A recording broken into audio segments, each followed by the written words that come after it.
Bismillahirrahmanirrahim. Assalamualaikum warahmatullahi wabarakatuh. Selamat datang. Salam jumpa kembali di channel Indonesia Sejahterawis. Channel berbagi manfaat, inspirasi, solusi, pandangan, gagasan, harapan dengan sudut pandang yang berbeda. Kembali bersama Wahyu Habsoro Wibowo di sini. Salam kebangkitan, salam kemajuan, salam kemapanan.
Saudaraku sebangsa dan setanah air, pernahkah kita berhenti sejenak dan benar-benar mendengar? Mendengar bukan dengan telinga, tapi dengan hati. Dalam setiap detik kehidupan bangsa, ada suara yang kadang terdengar dan kadang diabaikan. Di balik deru mesin kota yang riuh pasar rakyat, ada satu suara yang selalu bergetar.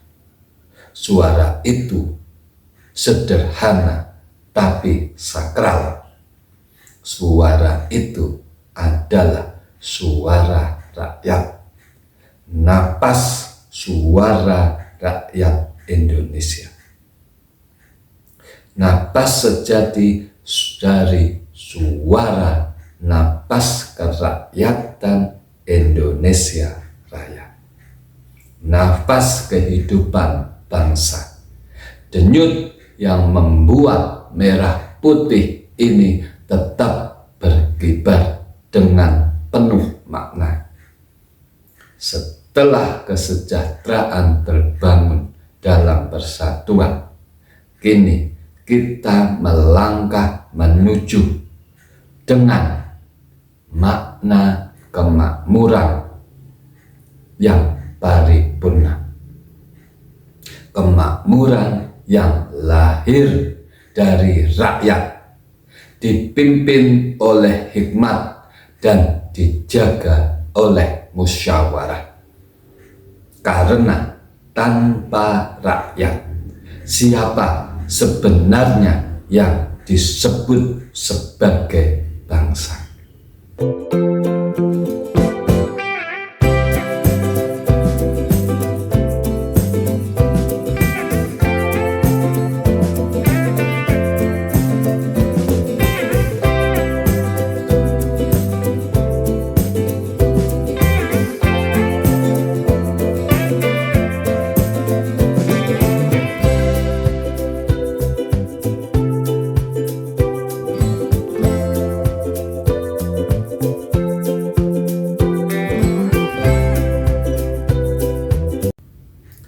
Setelah kita bersatu dalam persatuan Indonesia, tibalah kini waktunya bagi persatuan itu untuk berbicara melalui kebijaksanaan rakyat.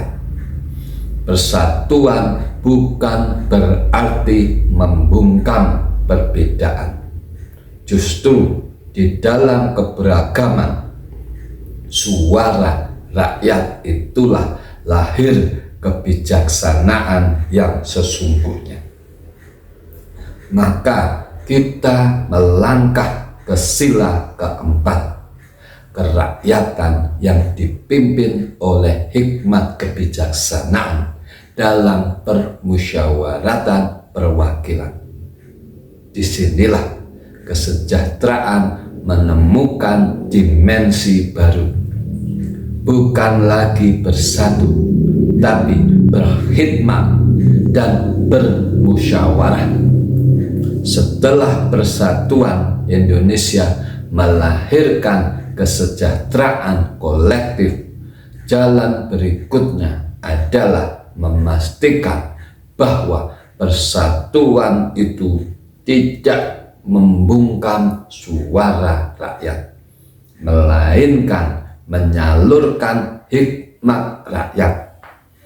Disinilah makna luhur dari sila keempat, kerakyatan yang dipimpin oleh hikmat kebijaksanaan dalam permusyawaratan perwakilan.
Apa sebenarnya makna dari kerakyatan? Kerakyatan bukan sekadar pemerintah dari rakyat, bahkan lebih dalam dari itu. Kerakyatan adalah cara berpikir yang menghormati suara orang lain. Suara rakyat tidak boleh hanya berhenti di jalanan. Ia harus menemukan tempatnya di satu meja keputusan. Maka lahirlah sistem perwakilan rakyat.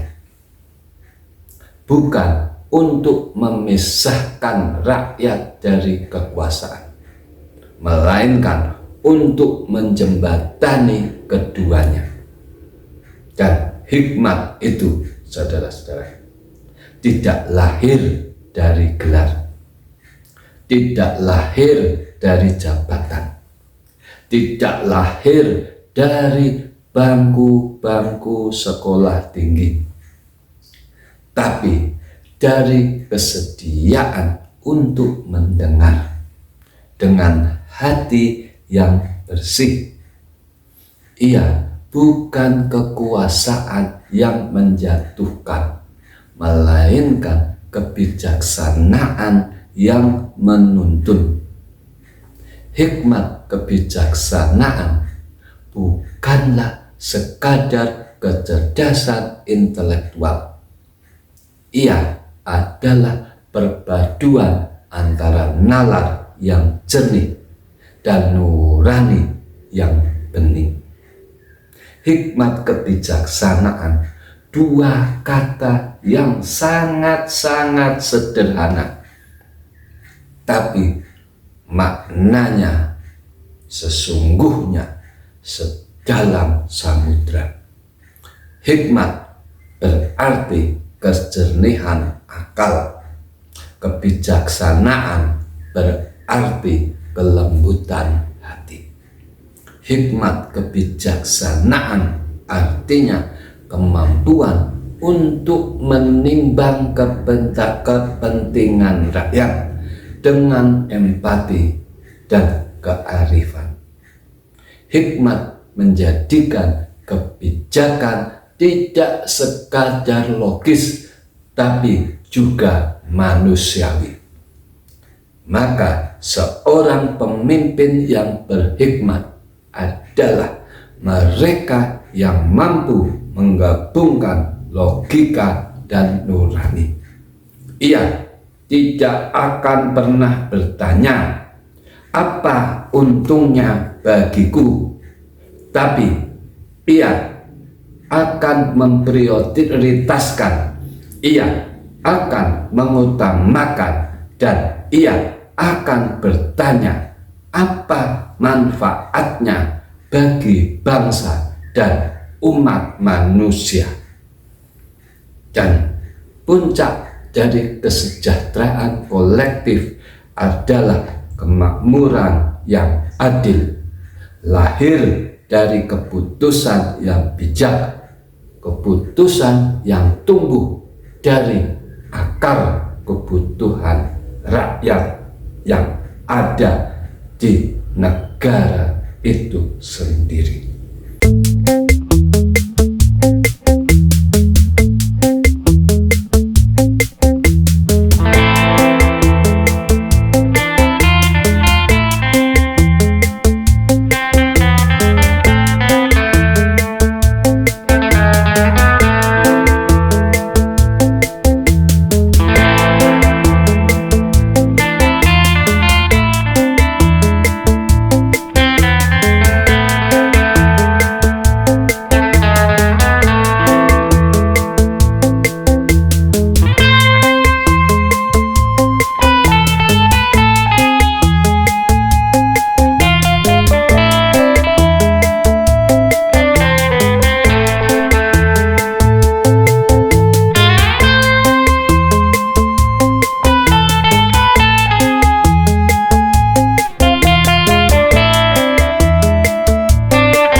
Kesejahteraan dalam sila keempat bukan sekadar materi, bukan pula angka statistik.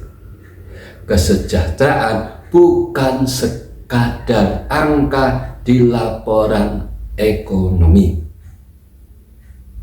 Ia adalah rasa didengar, rasa dihargai, dan rasa memiliki negara.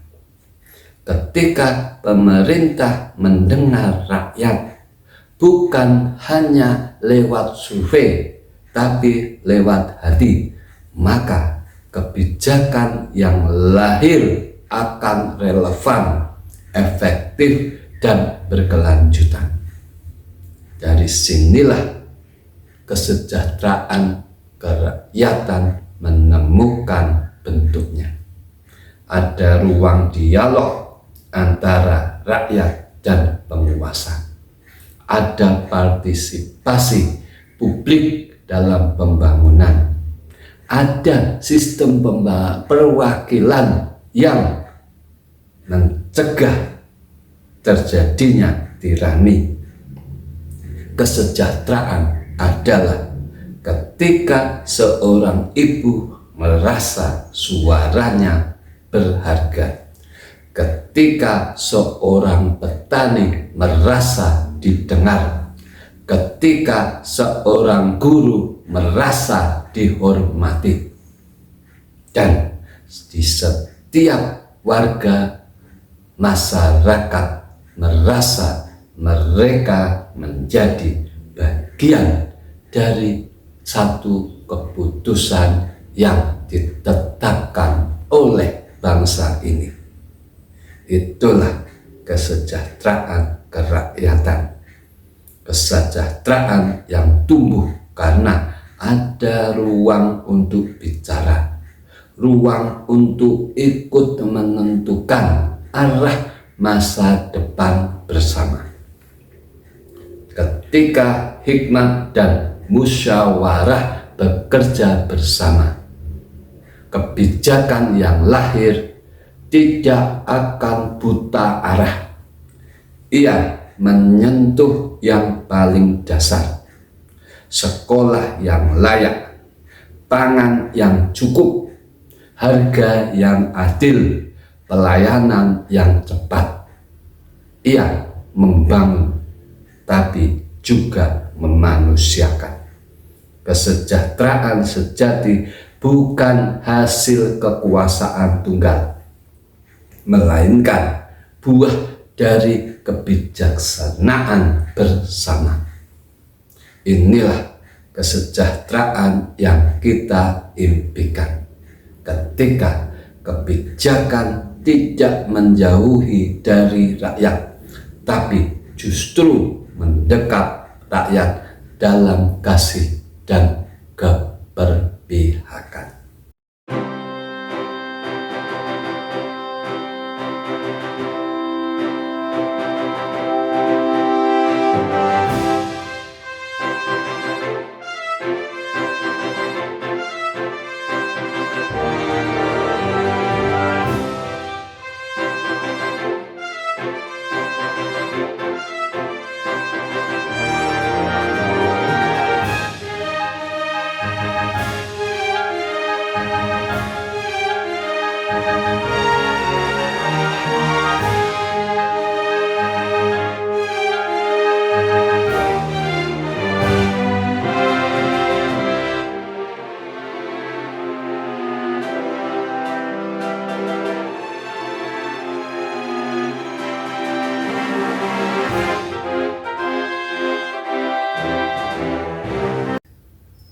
Kesejahteraan tidak akan bertahan bila kekuasaan terkonsentrasi di satu tangan. Maka sistem perwakilan hadir untuk menegakkan keseimbangan agar suara rakyat tidak hilang dalam hiruk-pikuk kepentingan politik.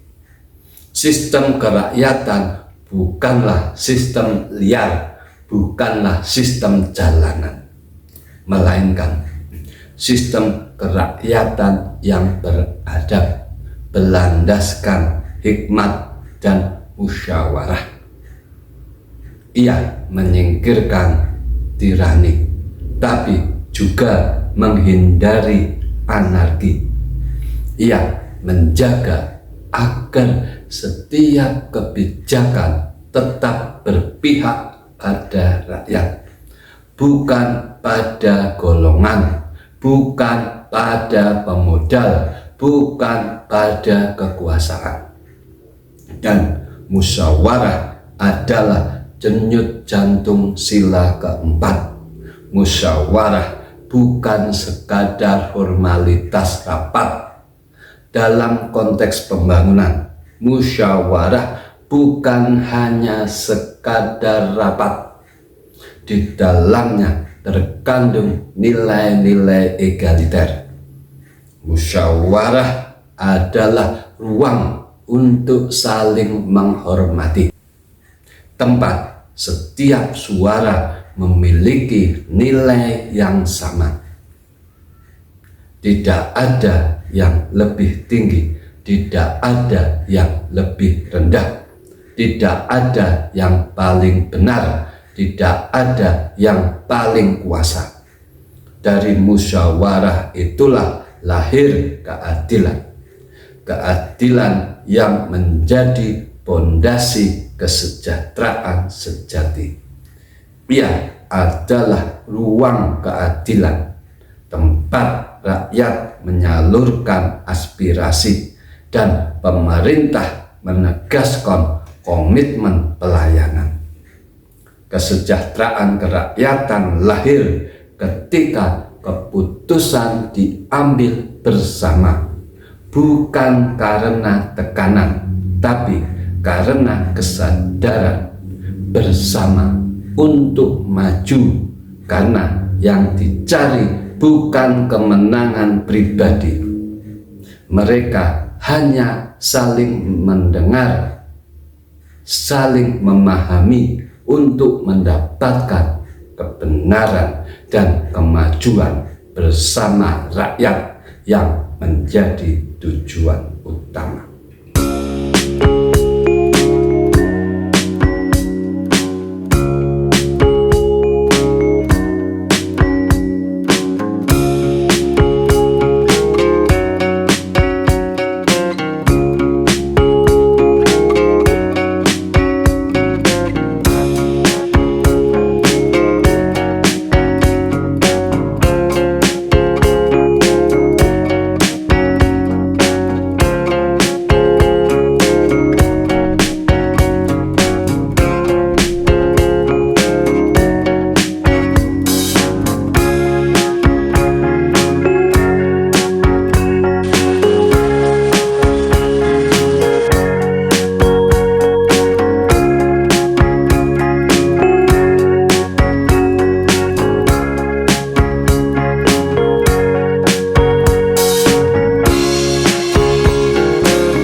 Rakyat tidak pernah meminta kemewahan.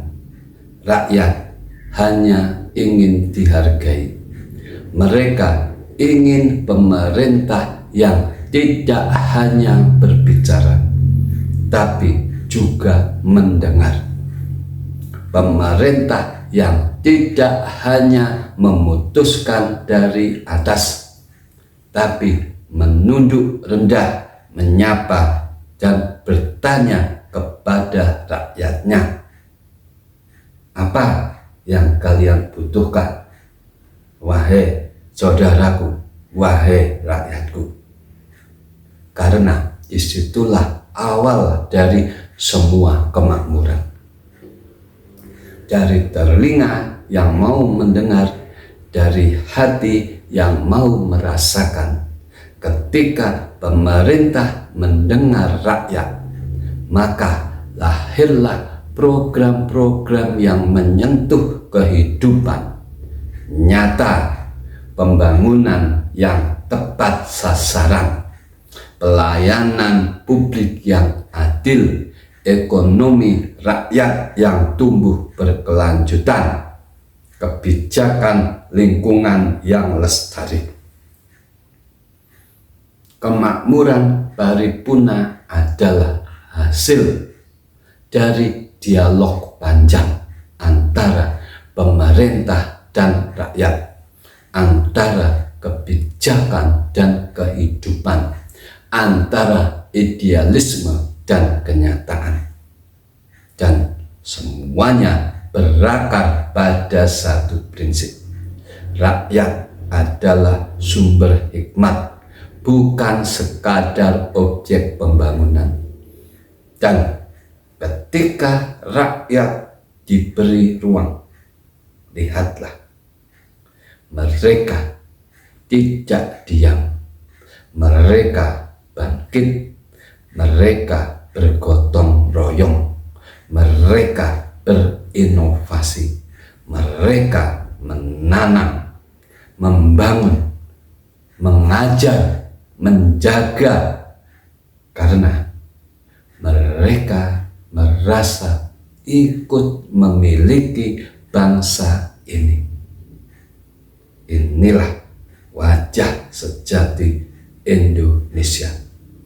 Rakyat yang aktif, sadar, dan peduli, bukan karena diperintah, tapi karena dipercaya.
Di ujung perjalanan ini, kita belajar satu hal: kesejahteraan sejati tidak lahir dari kekuasaan, tapi dari kebijaksanaan. Kesejahteraan sejati bukan hasil janji politik, tapi buah dari musyawarah yang jujur.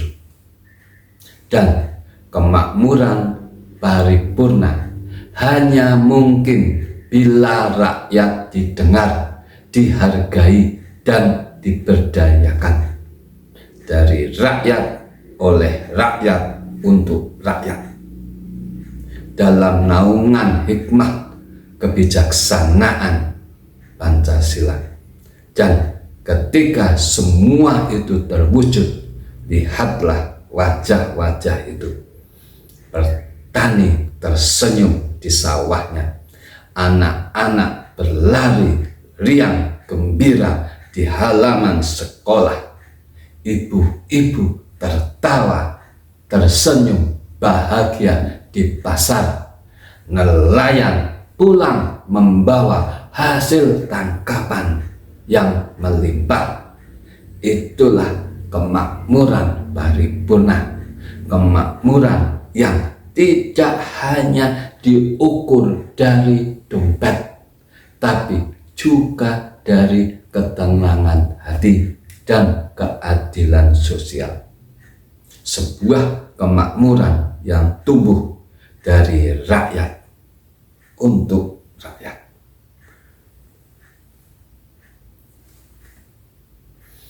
Maka saudaraku, marilah kita jaga hikmat ini.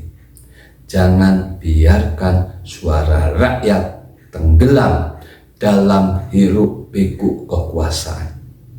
Karena bangsa yang besar bukanlah bangsa yang banyak berbicara, tetapi bangsa yang besar adalah bangsa yang mau mendengar. Dengarlah suara rakyat, maka engkau akan mendengar suara bangsa itu sendiri.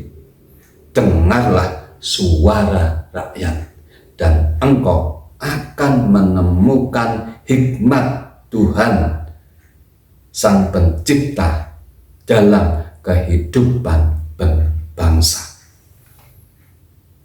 Indonesia Sejahterawis membangun kemakmuran bukan dengan angka, tapi dengan hikmat kebijaksanaan rakyat. Karena ketika rakyat didengar, bangsa akan menemukan jalannya menuju kemakmuran paripurna. Ketika rakyat didengar, bangsa menemukan hikmat. Bahwa martabat kehormatan satu negara harus diperjuangkan oleh diri kita sendiri, bersama-sama dengan warga anak bangsa yang ada di dalamnya. Martabat kehormatan tidak akan bisa diperoleh hanya dengan berharap dari hadiah pemberian, apalagi dengan cuma-cuma. Indonesia hebat, bangsa terhormat, rakyat bermartabat. Merdeka, merdeka, merdeka. Semoga Allah Subhanahu wa Ta'ala irahi Rabbi meridhoi apa yang kita ikhtiarkan. Amin. Tonton terus tayangan kami berikutnya. Mari kita wujudkan Indonesia sejahtera, dimulai dari diri kita. Untuk bangsa kita, kita mulai langkah kecil menuju perubahan besar. Persatuan, kerja nyata, dan tekad kuat, Indonesia akan berdiri tegak di atas kakinya sendiri, disegani dunia. Di episode yang akan datang akan kita bahas makmur sejahtera paripurna berkeadilan. Wassalamualaikum warahmatullahi wabarakatuh. Salam.